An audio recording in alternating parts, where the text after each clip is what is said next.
21वां अध्याय। शिवलिंग की संख्या।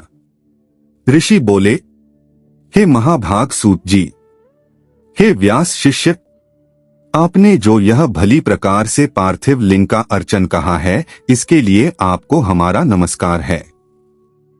हे दीनवत्सल, अब आप हम पर कृपा कर यह बतलाइए कि शिवजी के पार्थिव लिंग की कुल कितनी संख्या है।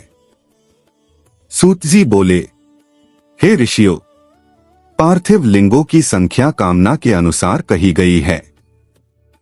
विद्यार्थी पुरुष प्रीतिपूर्वक सहस्र पार्थिव शिव का पूजन करे, ऐसा करने से उसका मनोरथ पूर्ण होता है।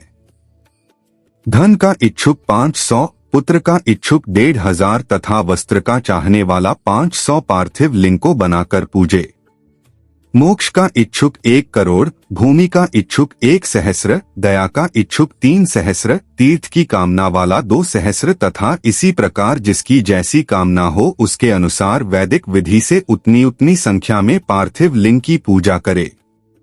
पार्थिव की पूजा करोड़ों यज्ञ का फल देने वाली है तथा कामार्थी मनुष्य को भक्ति और मुक्ति देने वाली है। परंतु जिसका समय बिना लिंग पूजा के ही व्यतीत होता है, वह तो महान दुर्बुद्धि और दुरात्मा है और उसकी महान हानि होती है, क्योंकि एक ओर सब दान और विविध प्रकार के व्रत तथा तीर्थ, नियम और यज्ञ हैं तथा एक ओर लिंग की पूजा है। कलयुग में और लोक में तो लिंग पूजा ही श्रेष्ठ कही है, इसके समान दूसरा कुछ नहीं है। यही शास्त्र का नियम है। भक्ति मुक्तिदाता लिंग अनेक आपत्तियों से बचाता है। ऐसे नित्य पूजने वाला शिवजी की सायुज्य मुक्ति को प्राप्त करता है। शिवनाममय लिंग की पूजा महर्षियों तक को नित्य करनी चाहिए। 4 अंगुल ऊंचा सुंदर वेदी से युक्त लिंग को उत्तम कहा गया है। उससे आधा मध्यम और उससे आधा अधम कहा गया है। चारों वेदों और सब शास्त्रों में लिंग की आराधना के समान दूसरा पुण्य नहीं है।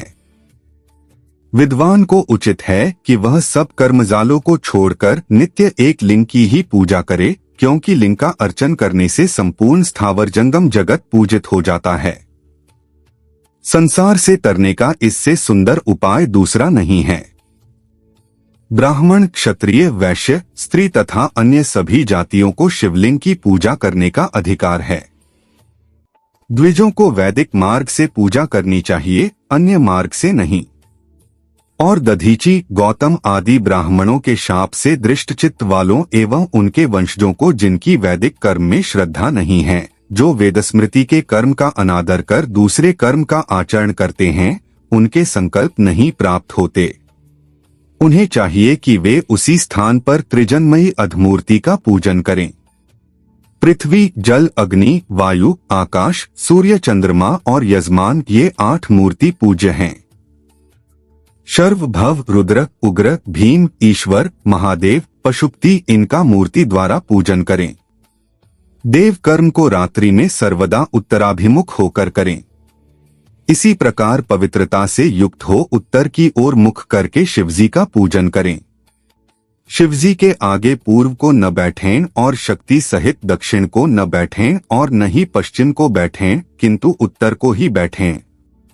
साथ ही भस्म और रुद्राक्ष की माला तथा बिना बेलपत्र के ज्ञानीजन शंकर का पूजन न करें। शिवजी की पूजा में भस्म न मिले तो मृत्तिका से ही ललाट पर त्रिपुंड लगा लेवे। इति श्री शिव महापुराण विधेश्वर संहिता का 21वां अध्याय समाप्त।